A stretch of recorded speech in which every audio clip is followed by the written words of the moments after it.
Like a held breath suddenly released into the universe, the Instagram post emerged out of nowhere.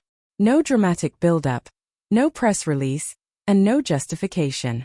Just a gentle, almost personal picture that, despite being seen by millions, didn't seem to be intended for that audience. Two hands laying on white fabric, loosely entwined. As if they had always been there, her fingers, which were large and steady and delicate and familiar from years of writing love into reality, curved organically against his. The ring caught the light and glowed softly, like something certain, rather than yelling for attention. There are 4 words and a date underneath it. June 13, 2026. Nothing more. No names. There were no explicit guarantees made. However, the significance struck with such weight that many stopped breathing, scrolling, and doubting. The globe came to the realization that this was not an announcement somewhere between shock and amazement. It was an admission. After precisely 12 seconds of watching the numbers rise, Taylor locked her phone and set it face down on the little table next to her. She didn't have to witness the responses. She could already picture them. The surprise, the delight, the speculation, the sudden assurance strangers felt about a love they had only seen from the outside. With the night air chilly against her naked shoulders, she leaned back against the balcony railing and laughed, sounding more relieved than joyful. Without saying anything, Travis moved behind her and put his arms around her waist while gently resting his chin on her shoulder. He didn't inquire about her well-being. He was already aware. He did it every time. He looked down at the city lights and whispered, "Midnight. You did it at midnight, really?" She tilted her head slightly so that it touched his as she grinned. She whispered, "It felt right. Like the start of something rather than its middle." Tightening his arms around her, he grounded her in a manner that had become second nature to him. She had learned from fame how loud love could be, how performative it could be, and how quickly it could become something that everyone owned but the individuals who were experiencing it. She discovered a different version with Travis. One that took its time to establish its worth. It didn't have to be loud to be authentic. Long before June 13th made its way to the internet, it had lived in silence between them. Memories, not calendars, were where it originally appeared. A date that would not go away, like a melody that would not go away. It was a Friday. Her phone number. More than superstition, though, it was the day that everything softened. The day the terror ceased to scream. On that day, love ceased to feel like something she had to shield from the outside world and began to feel like something resilient enough to endure it. She had a clear memory of that evening. Not a single camera. Not a crowd. With a half-empty pizza box between them, the two of them sat on the floor of her living room, their backs to the couch. The city appeared far away and forgiving as the rain softly brushed the glass. Travis had been discussing the season, the strain, and how, at times, even winning seemed burdensome when the excitement was overshadowed by expectations. As usual, she listened intently and without preparing her answer. She didn't attempt to correct it once he was done. All she did was grab his hand. She said, "I don't need you to be unbeatable. I need you to be present." He gave her a serious look at that moment, as if he were witnessing a reality they had previously been unable to identify. He muttered, "You make it feel safe to notice when I'm tired." I've never seen that before. She realized what they were constructing at that point. Not a fantasy. Not a headline. Something more gradual. Something more daring. The ensuing months weren't ideal. Sometimes they were overly cautious. On certain days, they felt the pressure of being observed from every angle. There were days when Taylor fell silent, old patterns whispering cautions, old anxieties rising. Travis didn't push. He discovered the contours of her silence and the distinction between overwhelm and distance. He discovered when to gently knock and when to just sit next to her, showing her that he was there rather than responding. In exchange, she discovered how profoundly he felt things he seldom expressed aloud, how responsibility weighed heavily on his chest, and how being strong for others had caused him to forget about himself. She tried not to wake him by playing the piano quietly late one night because she couldn't sleep. The song was vulnerable and unprotected, not at all like the anthems that people had anticipated from her. Despite this, Travis awakened and padded inside the room, sitting on the floor with his back to the wall. When she was done, he remained silent. He simply remained there with his eyes closed, as if he were learning the sound by heart. At last, he remarked, "That song feels like the moment right before you say forever." She chuckled uneasily. "It's not done." "Neither are we," he answered. "But I like the direction it's going." She remembered the statement. It reverberated through rehearsals, trips, and busy spaces where her heart waited somewhere else as she smiled automatically. It followed her into dreams and back out again until, one day, she stood barefoot and unguarded in a quiet kitchen and realized she was no longer terrified of the word forever. Not with him. When the suggestion was made, it was nearly unbearably straightforward. Not a crowd. Not a big gesture. It started off like any other morning, with coffee chilling on the counter and sunlight streaming across the floor. When he reached for hers, Travis's hands were a little shaky, but he had been silent and reflective. He didn't immediately drop to his knees. He took a close look at her first, as if he needed to confirm that she shared his perception of herself. He remarked, "I don't want to be the loudest thing in your life. I want to be the most authentic." Before she started crying, her breath caught. Her yes didn't seem like a leap when he finally asked. It was like returning home. There was a quiet wait in the mornings following the Instagram post, but it was more insistent than heavy. Taylor's phone would be softly vibrating on the nightstand as she woke up to the lovely light flooding the bedroom. She never made the initial move to grab it.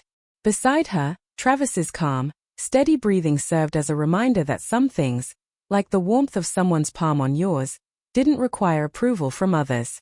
That was how they went through the days, deliberate and cautious. Coffee was poured too strongly, milk was just barely foaming over the cup, and avocado toast was spread out on plates they didn't bother to match during their private breakfast rituals. As Travis rinsed the dishes, he would hum under his breath. Taylor would catch herself listening too intently, learning the sound by heart, and feeling as though it was a secret that only she knew. The apartment smelled of citrus, wet wood from the balcony after rain, and a subtle lavender scent that she couldn't recall spraying but he always seemed to notice. It was even quieter in the evenings. There were moments when they fell into the couch or the floor cushions with a blanket covering them and said nothing at all, allowing the world's noise to fade to nothing. She would close her eyes as Travis placed his hand over hers, running his thumb over the backs of her fingers, and she imagined that the tiny action contained all the things she hadn't yet spoken out loud. They had too many words, not too few. However, they had come to understand the significance of unsaid truths and how some statements, like a melody lingering in the void between them, bore greater weight when left unsaid. Taylor turned his piano lessons into a haven. Her early morning notes were delicate, almost regretful, as though the instrument itself might pardon her past transgressions, which had taught her to choose self-defense over cautious love. Without making an announcement, Travis would enter and slump to the ground or lean against the wall, his head cocked, eyes closed, and just absorbing. He never offered criticism. He didn't inquire. Only the fact that he had noticed gave her strength. She would occasionally let him to play as well. A few tentative chords became more powerful as he gained self-assurance. Music evolved into a universal language that didn't need justification or social media influence. Only in that flat could their harmonies exist, a tiny revolt against the public stage they both shared. Nevertheless, the world continued to slowly revolve around them beyond their gates. The post had not gone unnoticed. In a matter of seconds, comments from strangers who felt invested in their personal lives started to pile up. Hearts, emoticons, and hushed congrats. They were not read by Taylor. She declined. With a wry smile and a quick glance, Travis put the phone down and shook his head. He said, "Let them speculate. This cannot be touched by them." She nodded, allowing the realization to sink in. Knowing that millions of people were seeing, analyzing, and speculating about their life while the two of them quietly defied it was difficult to reconcile. They had created a universe devoid of clicks and cameras. It was intended for them. Occasionally, the burden of celebrity unexpectedly crept in. Every moment served as a warning that what they considered precious was brittle. A packed room, a camera flashing in the wrong direction, the murmur of a rumor. Every now and then, they got into arguments over insignificant things like the scheduling of a rehearsal, a delayed text, or a misunderstood gaze. However, they never spoke outside the apartment's walls, even when they were at odds. They had discovered that trust was more important than anger, which was ephemeral. They would flee to the balcony on such nights when the city hummed outside and they felt the pressure building. She would feel Travis's sluggish heartbeat on her ear as he held her close, her head nestled against his chest. With her eyes closed, Taylor would breathe in the night air and allow the far-off buzz of traffic to fade into a quiet cadence that was only theirs. The post's anniversary drew near, a week, a month, then two. Every time, Taylor found herself grinning at the June 13, 2026 date on the calendar, picturing the day as though it had already occurred in a peaceful parallel reality. They made jokes about how present it had always been in the details of their everyday lives, yet how far away it felt. Every meal they shared, every note they played on the piano, and every tender look turned into a little rehearsal for that day, a leisurely, gradual preparation for a vow they had already made in the closeness of their own lives. And there were times of unadulterated, unrestrained happiness amid it all. The way she would surprise him with coffee in bed because she knew how much he enjoyed the froth settling exactly on the cup, and how Travis would make her laugh by imitating her most dramatic emotions. From an outsider's perspective, every small rite became sacred.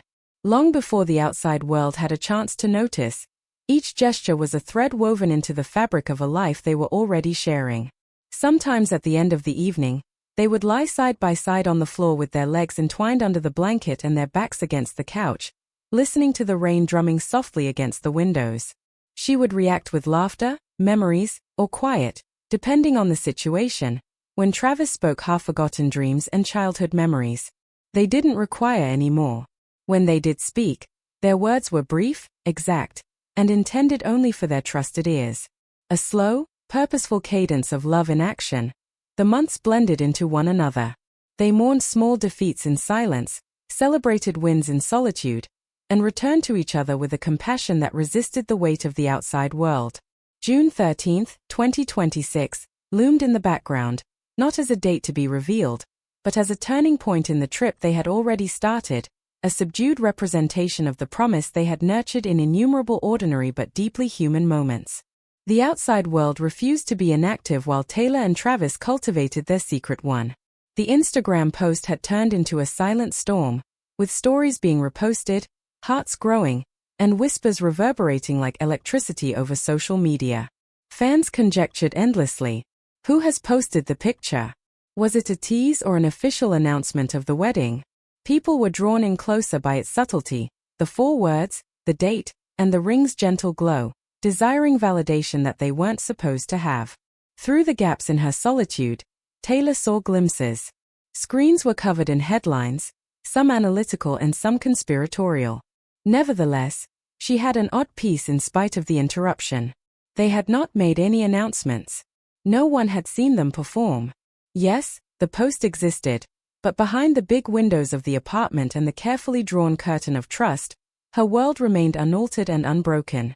Her calm observation caught Travis' attention. When he noticed the familiar furrow between her brows and the stress rising in her jaw, he removed the phone from her fingers. He whispered, "Don't do it. Don't read what they're saying. Nothing will change for us as a result." Leaning into his chest, Taylor let out a breath. "I am aware," she muttered. "I simply can't stop picturing what they're seeing." He kissed her temple and said softly, "And it's wrong. They have no idea what it's like to be here. To understand what it's like to have someone hold your heart without trying to sell it to the outside world." She chuckled quietly. "You always say the right thing." He smiled into her hair and said, "Not always. However, I make an effort. And this is all that matters at the moment." As a result, they withdrew even more within themselves, allowing the outer world to hum in the background. When friends sent them congrats, they carefully and succinctly replied. Some friends asked boundary-pushing questions, and their responses were measured, precise, and limited. Even their closest allies came to appreciate the quiet and realize that some moments were not intended to be shared, either now or in the future. As the days stretched into weeks, Taylor noticed things in Travis that she had previously missed. When she was playing, he would run his fingers over the piano's edge, waiting for the moment when the melody caught between breaths. His eyebrows slightly lifted when she sang a line he had never heard before. When he chuckled, there was a little, nearly imperceptible crinkle at the corner of his eyes. And she became calmly persuaded that love had changed for them. It was neither a narrative to be told nor a headline. There was neither applause nor postponed applause. It was a sequence of small, intentional decisions made repeatedly with silent commitment. It was coffee in the morning, music at night, and hands held during both real and imagined storms. It was the secure haven they had created for themselves, untouchable by the demands of the outside world. But occasionally, reality set in. She was reminded that the world still had its claim by press releases mentioning her name, photographs snapped from too far away, and stray paparazzi peeks. Even so, Travis continued to be her pillar of support. His presence served as a reminder that they had already created a haven that no photograph or paper could adequately describe. Months after the post, one evening they were sitting on the balcony once more, encased in a single blanket, with glimpses of the city below them. The afternoon's rain was still on the glass, creating soft reflections of streetlights and neon on the floor. Taylor said, running her finger over the edge of her coffee cup, "They're going to keep speculating forever." "Let them," Travis said in a quiet but certain tone.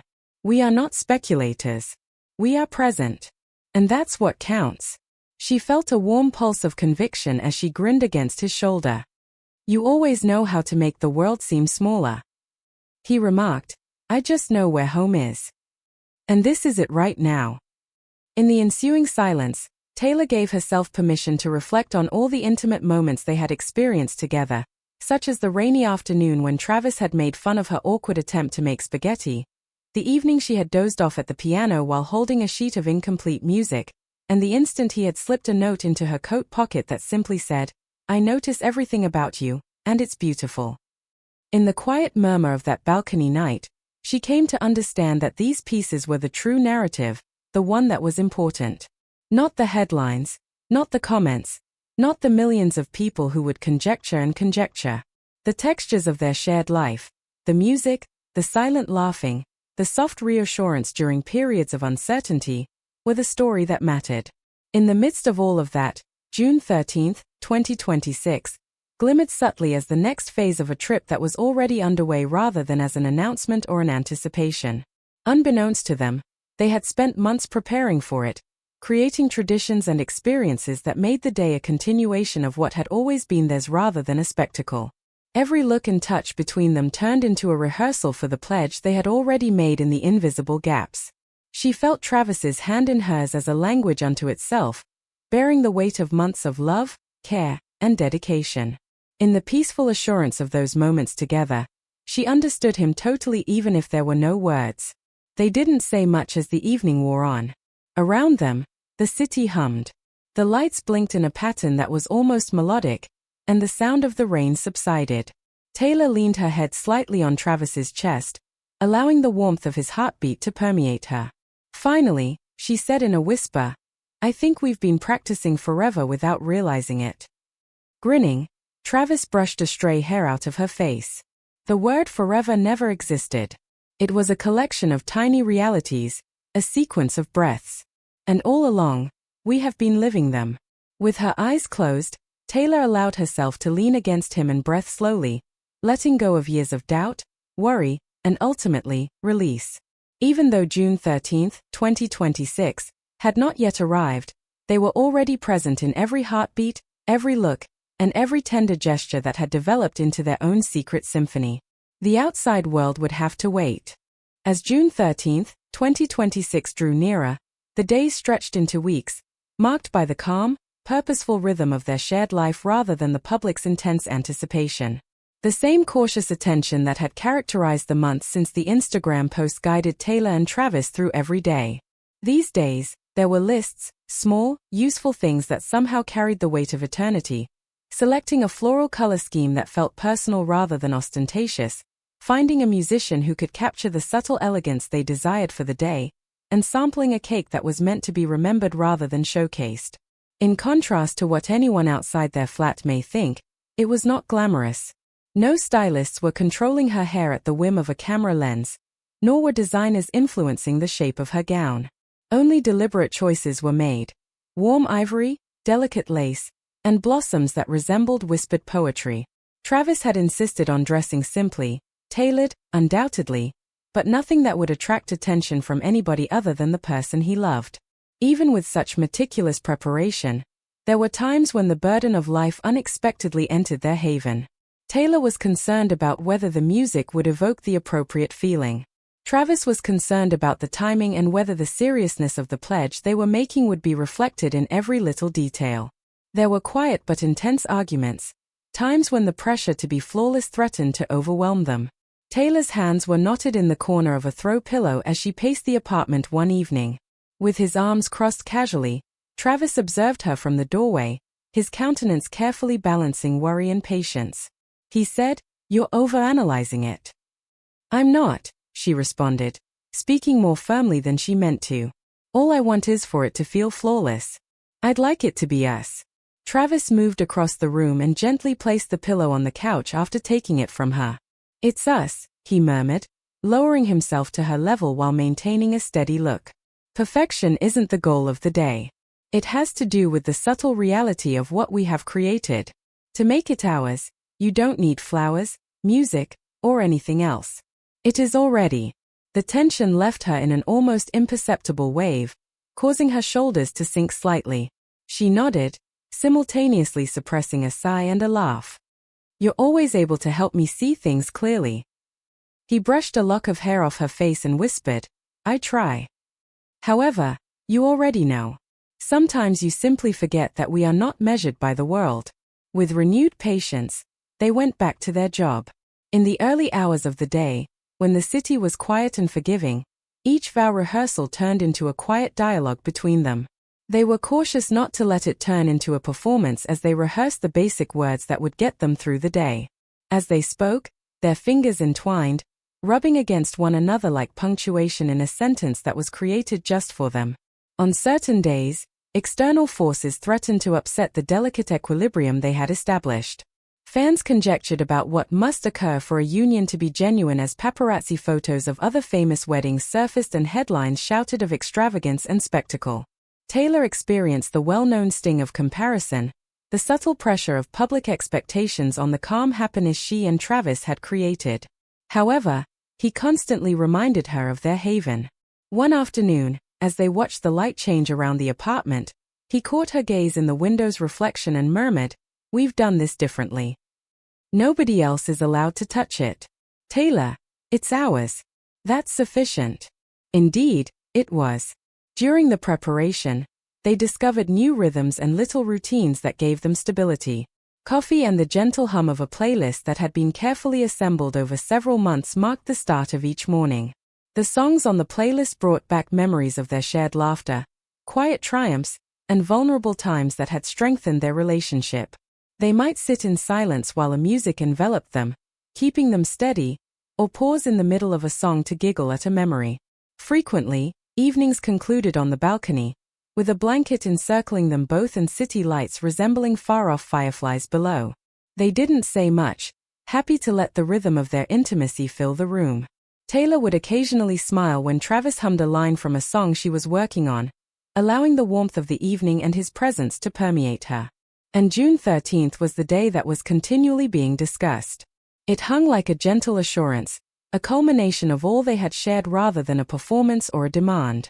They pictured the moments they would steal from one another during the ceremony. The whispered assurance that this was all theirs, the soft touch of hands beneath flowing fabric, the silent smile shared in the corner. A week prior to the date, Taylor woke up one night and found herself thinking about every choice they had made, every minor point they had discussed, and every memory that had brought them to this point. Sensing her uneasiness, Travis moved next to her and silently put an arm about her. "Do you ever think it's excessive?" Silently, she inquired. "No," he uttered in a quiet voice in the shadows. "It's just right. Every decision, every second, every flaw, it's all us. And in its own way, that's ideal." Feeling the steady, slow beat of his heart, she leaned against him and let herself be held. She muttered, "I just want it to feel like us." He kissed the top of her head and said, "It does. And it will always do so. It is not made real by the day. We are ready.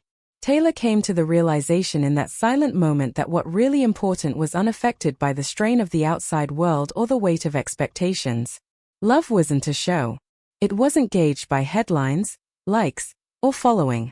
Touches, glances, quiet nights, shared laughter, and the unspoken understanding that resulted from months, years, of developing commitment and trust in places that were off-limits to others were how it was evaluated. Unaware of the calm storm of preparation, introspection, and intimacy taking on in a small apartment high above the streets, the city outside resumed its unrelenting pace as June 13th drew near. With a serene patience, Taylor and Travis navigated the days, relishing the little triumphs, learning to let go of pointless anxieties, and discovering happiness in the most basic things: the hum of a kettle, the flicker of candlelight, the passing touch of fingertips. Even though the day was almost here, it had already been experienced in bits and pieces, including whispered confessions, hushed rehearsals, and sneak peeks across packed rooms. Every second had been a strand in the fabric of a promise they would soon firmly establish. And Taylor had a strong conviction that June 13th, 2026 would not be a spectacle as they sat together on the balcony one final night before the big day, watching the city pulse and shimmer below. It would be the unavoidable continuation of a life that has already been lived with love, trust, and dedication.